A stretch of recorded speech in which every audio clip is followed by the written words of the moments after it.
Okay, we're all set. Take it away. Perfect. Hi, everyone. It's really nice to meet you all and be a part of the space today. Thank you for having me attend and speak. Just to quickly introduce myself, I am the partnerships manager here at Rumi.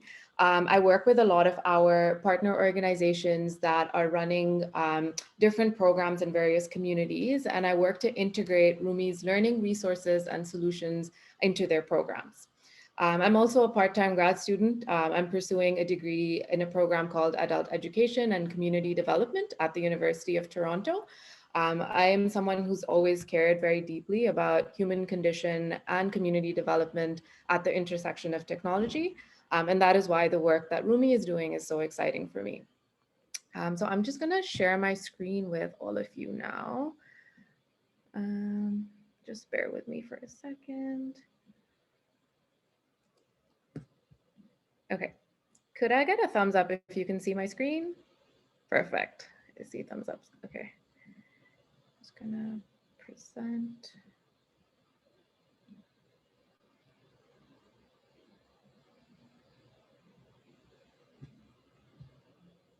There we go.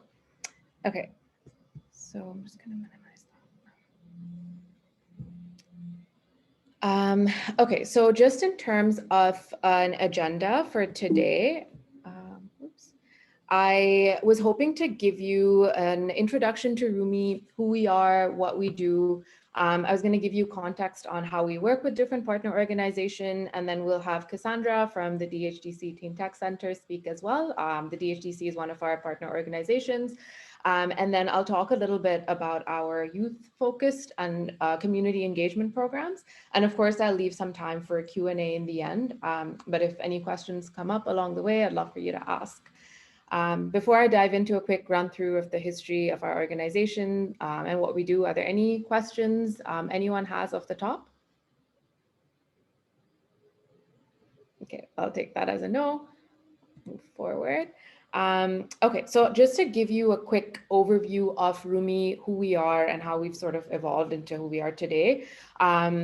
Before I do, I feel like some of you are already familiar with Rumi. Could I get a show of thumbs as to, or like, does anybody want to give me an overview of what they think Rumi does, or any research that you've done on Rumi or the organization?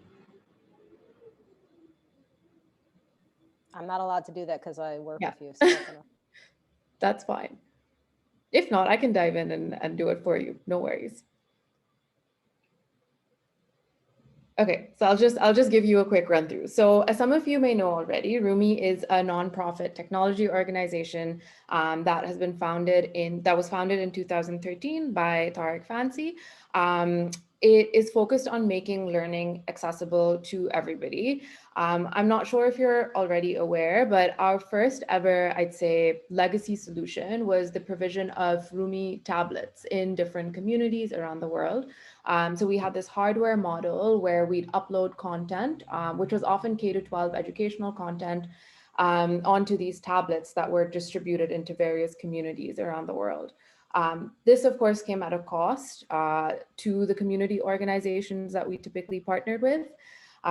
So with time, we decided to move away from this particular model because it was not cost effective, it was not sustainable, and just based on our research and sort of the direction that the global digital landscape seemed to have been going in, we decided to shift to a software-only solution that is today primarily focused on life, career, and digital skills that are highly transferable in nature. So again, we realized just based on our conversations with various communities that we had worked with in the past that barriers now include things like time and money and resources. So as I said, our solution ultimately evolved into a library of free micro-learning content that we call Bytes. And these are all based on personal and professional development.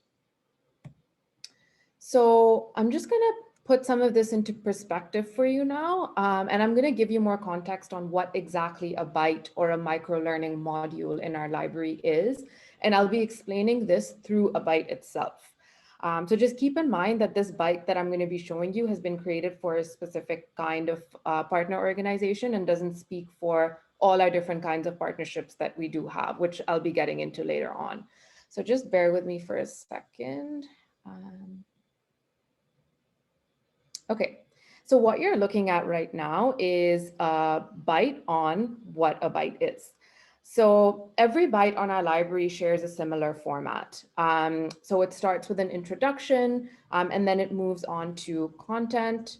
And then in the end, we have some actionable step that we require the learner to participate in doing. So the idea is that the learner consumes this piece of content and walks away with some action items that they can immediately apply to their day-to-day lives. So I'm just going to scroll back to the top.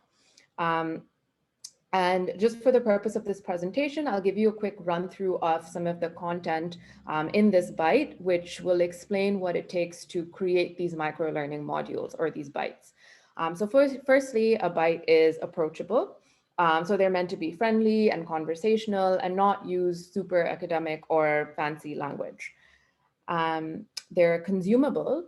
So bites are text light and they avoid paragraphs. So we typically aim for just 3 to 5 sentences and one piece of media maybe per content step. And as you can see, we also integrate quizzes and GIFs and memes and whatnot. And lastly, they're focused. So everything in a bite needs to tie back to the learning objective that is outlined. So you have to really be laser focused in order to make sure that your bite is very concise. And then, as I mentioned, each bite concludes with these action items. I won't go into these right now, but I just wanted to give you context on the underlying principles of bite creation. So I'll just close out of that now and go back to the presentation.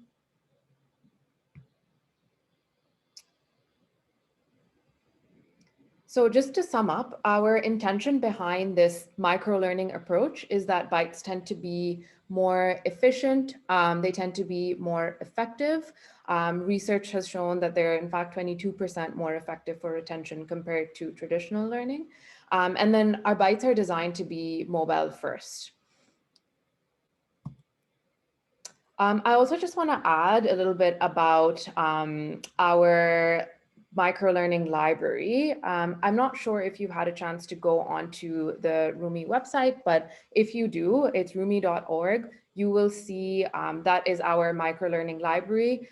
This is where all of our bites and content is aggregated. I'll share it with you at the end of this presentation as well. So you'll see once you're on that library that there's a number of different categories ranging from career skills to learning to learn to business acumen, innovation, digital literacy, and so forth. And as I mentioned, this is where all our content is delivered. Sorry, I'm just going to go back to this slide.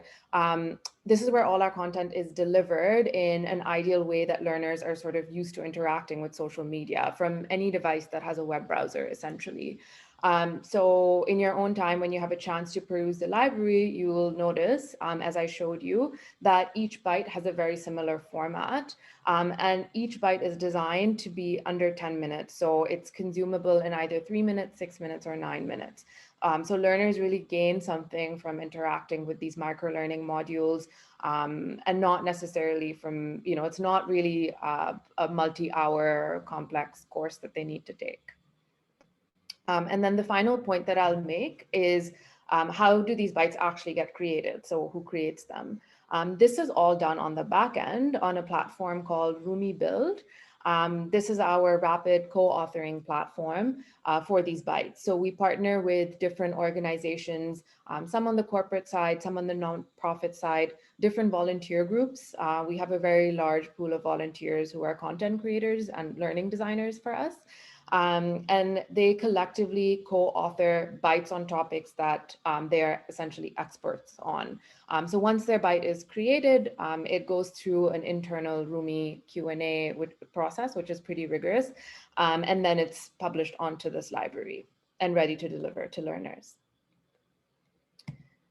Okay, I know I just talked nonstop for the last few minutes. I do want to give you a chance to ask questions as well.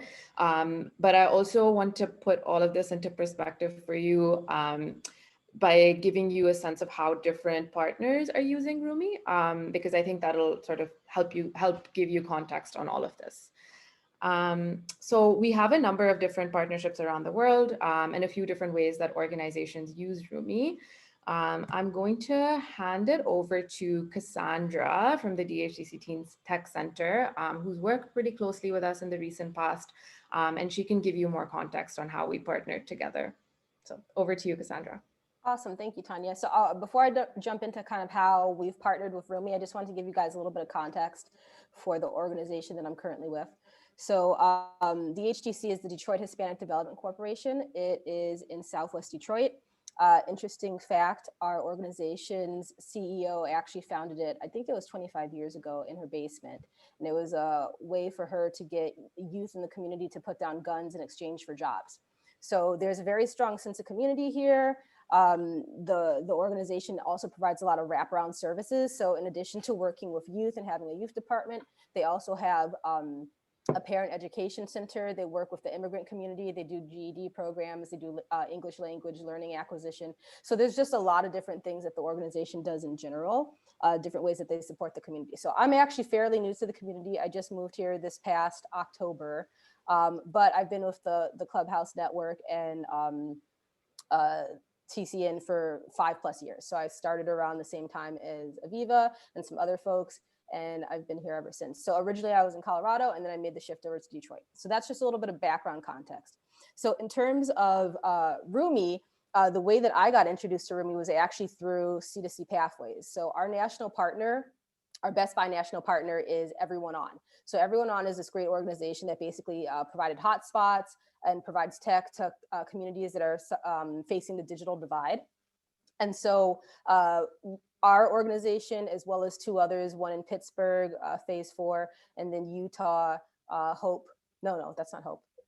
Aviva, help me out with it. Who's in Utah? Salt Lake City? Promise.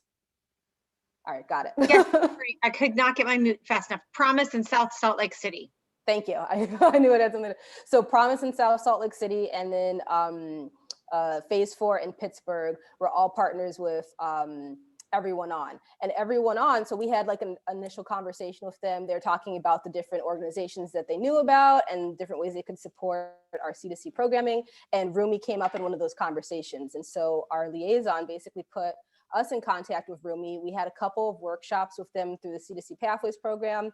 But initially, when I heard about what Rumi did, I was super excited because I was like, wow, it seems like they're doing a lot with educational content. I love the idea of them using platforms that our young people are already using, right? Because they spend a lot of time on their phones. And just having done C2C Pathways for the last 3 years, it was just, I knew the kind of struggle to kind of get kids to go and follow up on things that maybe you covered in a session. So for example, in our C2C Pathways program, this year, I really wanted to focus on a lot of, in addition to like professionalism and resume building and all that quality stuff, I also wanted to focus a lot on self-care and then professional tools like bullet journaling, time management, et cetera. And so I would have these sessions, 90-minute sessions with our youth where I'd cover these topics, but I never felt like it was quite enough. And also having to be 100% virtual, there wasn't really a good way for me to kind of check in, follow up with youth to make sure that whatever we had gone over in that particular workshop was really sticking. And so enter Rumi, I went through their library of resources and topics, and I really like the formatting, how quick and accessible it is. It's like, it's not giving a kid an article and telling them to read the whole thing because they don't want to do that. They're in school, they don't want to read textbooks. But Rumi was great because it's a bite is shareable. So I could just I could go and look for different bites that I thought were applicable or that would be good follow-ups to the lessons that I was teaching.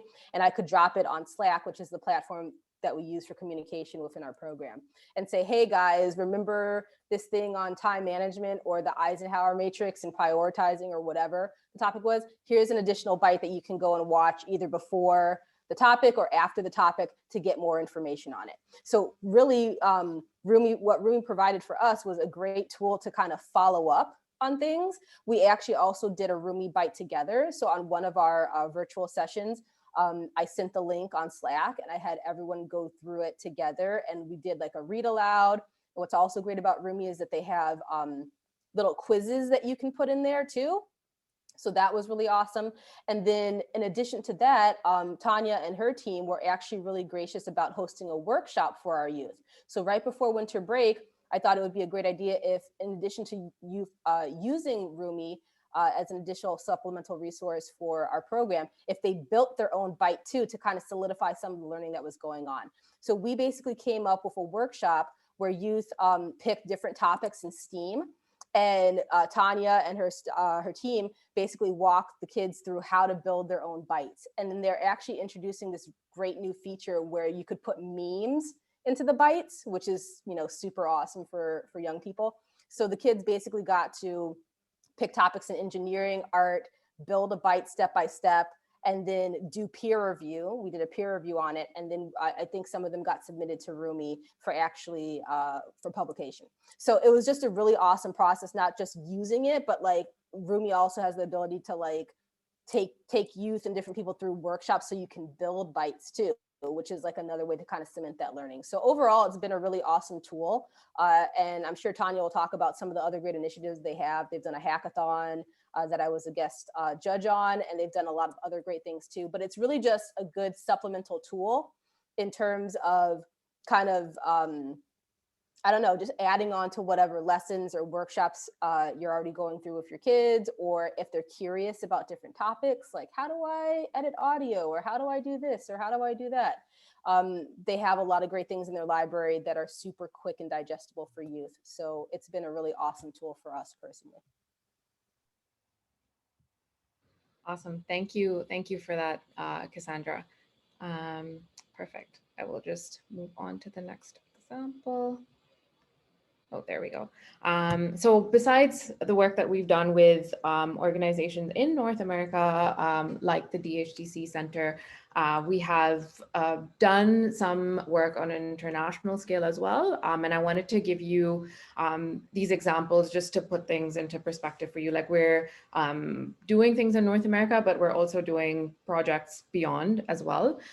So we've partnered with an organization called Jobberman. That's the largest job portal in Africa.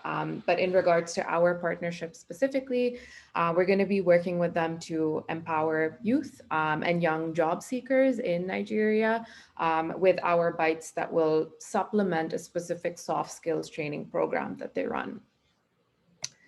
And then Rumi also works in other languages as well. This is a relatively more recent initiative, but this is one of the major projects that I'm leading as well. Actually, it's in Afghanistan, where we partnered with the Womanity Foundation to empower young girls and women in Afghanistan with personal and professional development resources. We have, of course, had to have a slightly different strategy for our international projects as well, because in this case, for example, we've had to localize the context to the local languages and so forth. But I just wanted to share these examples with you as well. Perfect. And then as Cassandra just mentioned, we've had a number of different initiatives and workshops that we've done.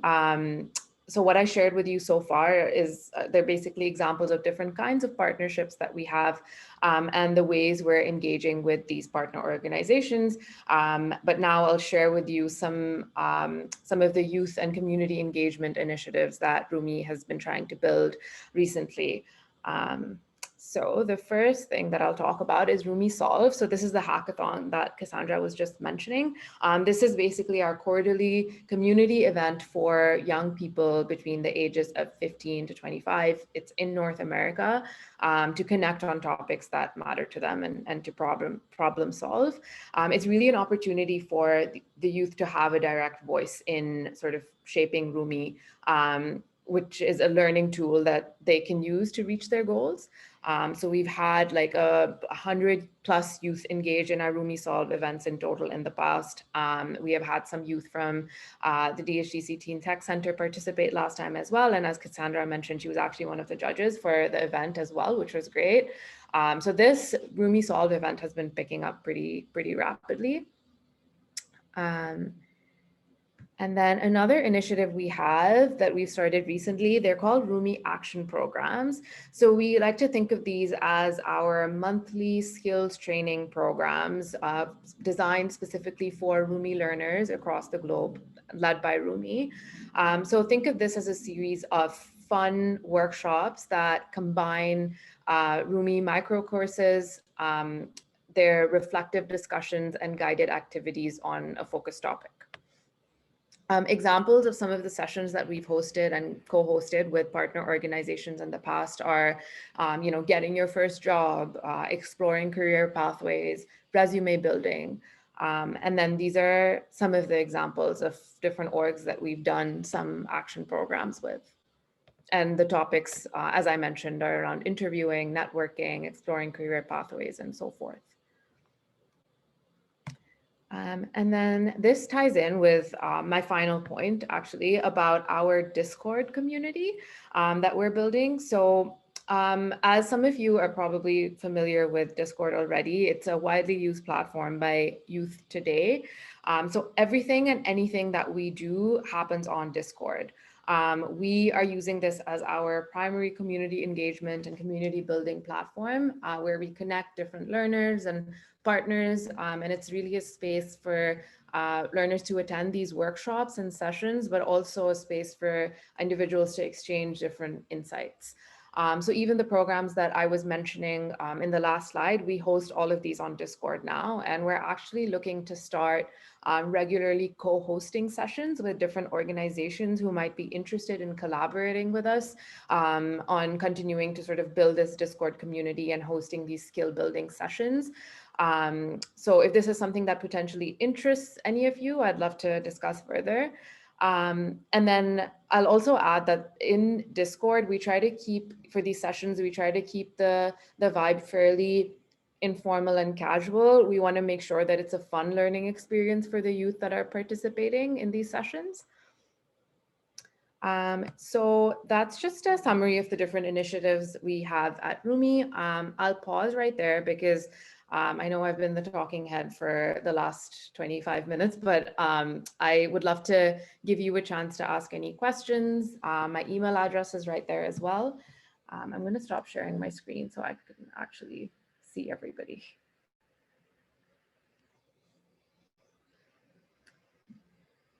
Perfect. Okay. Yeah, so I'll open it up to any questions, thoughts that anybody has.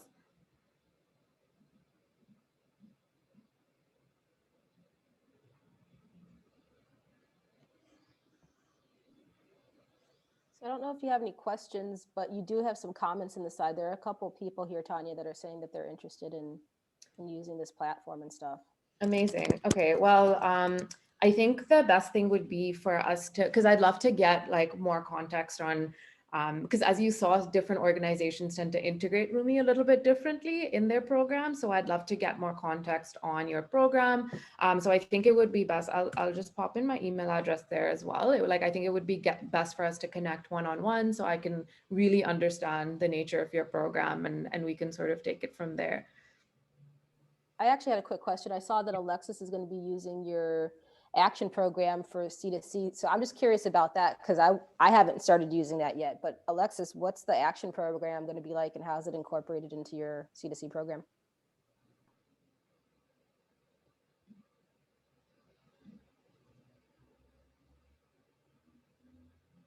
Oh, I don't know if she's still here.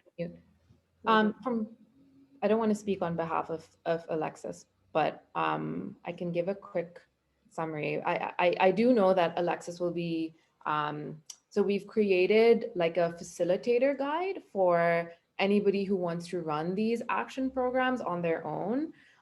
So while previously Rumi would facilitate and host these sessions, what we've done now is we've created sort of more of a DIY model for organizations to, if they have the resources, and if they want to facilitate these sessions on their own, we just essentially hand them this package, which is basically a guide for them to run these sessions. So that's sort of how we're working with Alexis. She's going to be running the Get Your First Job action program, I believe.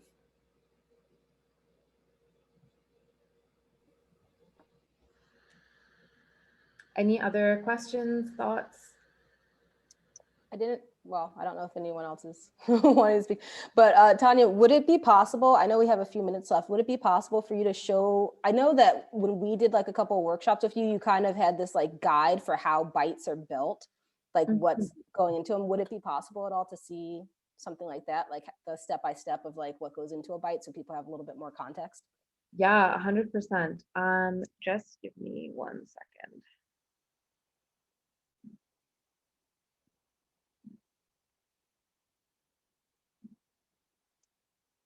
So I guess while Tanya's doing that, I can just talk a little bit more. So what was really awesome about having our kids build bytes is like the process. It's very, so they set up their byte building kind of system in a way that's collaborative. It's a lot like Google Docs, where multiple people can edit and kind of work on building things together. But then they also have a really great structure for how to build it, right? So there's like, you have, everything has to start with an introduction, like what Tanya said earlier. And then you kind of walk through each of like the steps, and they give you like guidelines on how to put that content together. And it's something that I really like. It actually kind of goes back to like my powerful presentations session, where it's like minimal words because like too many words on a page, too many words on anything is a huge turnoff, especially to young people. And so they're really good about instructing people that are creating their bytes on like using like clear and concise language. One of the things I really liked when the kids were learning how to build bytes was one of their things is align the CSAY. So what you're seeing on the screen should match what's being said or what's being talked about. And it's just one of those little things that I don't necessarily know if a lot of people think about, but aligning good imagery with what you're talking about goes a long way for people retaining information, just retaining knowledge. And so I think it's just really clever how Rumi basically walks people through like, this is a good way to get your information across, as opposed to here's a bunch of information, try to sort it out and figure out what it is. They have a very good methodology for like making things consumable, right? And making sure that information is really clear and concise, and it's not all over the place. So. Perfect. I'm just gonna share my screen with you. And before I do that, so as I mentioned, so there's two platforms that we're talking about here. One is the Rumi library that I just shared in the chat. So that's what users see on the front end. What I'm about to show you now is Rumi Build, which Cassandra was just talking about as well. So that's what we have on the back end to actually build this content. Okay. So I'm going to show you an example of a byte that one of our volunteers was working on. Just give me 1 second. Okay, can you see my screen? Okay, perfect. So this is, so you see at the top, we have a learning objective, which is about describing the importance of goal setting to growth and motivation. So as I mentioned, every byte has a very similar format. So I'm gonna show you, I'm just gonna play around with this a little bit to give you more context. So the introduction is basically just giving a very quick intro. We sort of like to consider this as the hook of the byte. So if I hit edit this step, it allows me to actually add text here, add imagery. And then if I scroll down, you'll see there's content sections. So this volunteer has added some content and imagery around here. This particular byte doesn't have any memes or GIFs, but there is the ability to add that. I'll just show you in a second. So there's so when I hit edit this step, you will be able to see the content. And as I mentioned, like in the presentation, like bytes are meant to be consumable. They're meant to be 3 to 5 lines. Like in my opinion, this is still a bit wordy. We try to keep it even shorter than this. So this hasn't been officially published yet. So it's probably in the review process. But if I want to add an image, I have the ability to add a number of images. I have the ability to add GIFs, which I know a lot of the youth in the teen tech centers that we work with really enjoyed as well. And then we have the ability to add a quiz, which is a pretty neat way to sort of make the learning more engaging as well. And you have the ability to explain your answer as well, like within the quiz, so that when the learner selects the right or wrong answer, the explanation pops up as well. As you can see, there is, yeah, this is more of the content. And then in the end, oh, this is still being edited. Sorry about that. I'm not showing you a fully edited version, but I just wanted to give you a sense of like what the builder looks like on the back end as well. And then you have the ability to submit for review, which basically, it doesn't actually mean publishing the bite onto the platform, but once the learner has, or the content creator has gone through this process, they can then sort of push it to like the Rumi QA process, which after that, it's published onto the platform. Someone asked a question, Tanya. They said, is Rumi free, or do the features cost? Yeah, so it's a free platform. We get this question a lot. It's a totally free platform. Like, we've built it so that it's accessible to the communities that we've been working with in the past and are continuing to we hope to continue working with. Our funding, essentially, because I feel like the next question might be, what is your source of funding? A lot of our funding comes from different corporate organizations that we partner with sometimes. And these corporate organizations also, we work with their CSR teams essentially, and some of them also create content that is funneled into our library as well. So we have a corporate stream of funding, and then of course, like because we're a nonprofit, we also apply for a number of grants.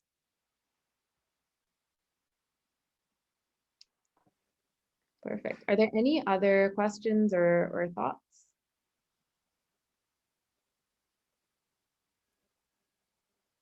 So I just wanted to show people this. I know I'm not getting No, paid by go them, I for it. promise. But like, it really has like revolutionized some things. But so Tanya showed you guys what it looks like on a desktop, but as she said earlier, it's really best viewed on a phone. And so I don't know if you guys can like see that, but like, it really is made for scrolling, like with the memes and everything. Like, that's like, it's getting all the, I don't know if you guys can see it, but like the content that you're getting and the things that you're getting in that, it's like totally accessible to teens, especially with those memes.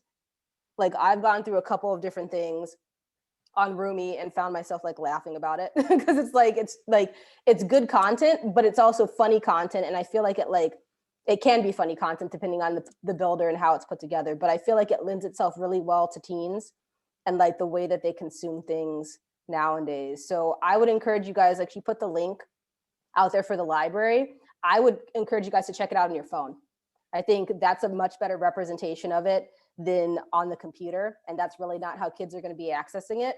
But take a look at it on your phone. And I think like just go through a couple of them. And I guarantee you'll probably find something in there that is relevant to what you're going over with your youth, or something that you can easily send out and share with them. And it's a really excellent way to get additional content. And they build it all. So, and it's free. So it's like, you can't beat that. Cause like, for me, it's like, if there weren't things like this, I could see myself trying to put together a worksheet or something else, right? Because like, even after you explain different things, different topics to the kids, and they're like, oh yeah, we get it. You're still like, yeah, I don't really know. I don't know. There might be something missing there. So it's just a great way to check understanding without you having to kind of go the extra mile to like put together that worksheet or that spreadsheet. Which, I mean, obviously if you want to, you can, but like, it's just a really great way and very shareable. So that's my plug for Rumi. Thanks, Cassandra. That was really helpful. Yeah, it is designed for mobile use. Like, it's mobile first. So I would encourage you to look on to check it out on your phones. And like, the whole campaign that we started on Discord as well is called Scroll with Purpose, because we feel people and youth especially are on their phones and devices so often. We're hoping to sort of turn some of that scrolling into more meaningful scrolling, if that's possible. So yeah, we're really looking to partner with organizations that with whom we can really collectively drive impact. Our solution is free, but what we really look for is organizations that share similar mission and values with us. And I would say the second big piece for us is feedback. Like, we're always looking for feedback from our partner organizations.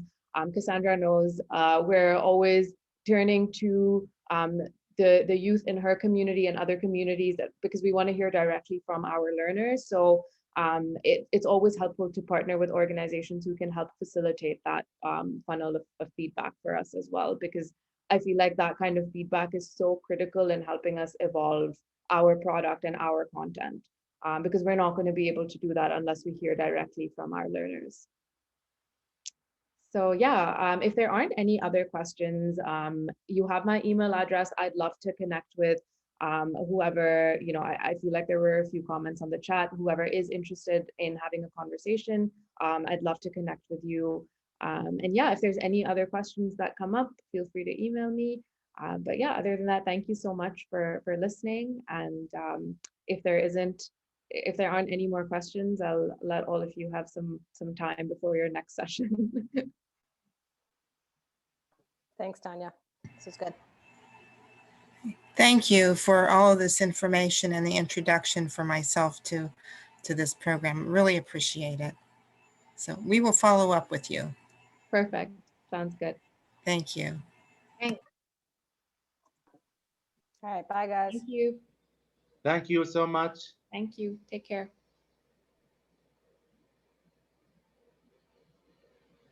So I can hang out for a little bit, Tanya. I have like 5 minutes before I have to. Yep, I'll be hanging out too.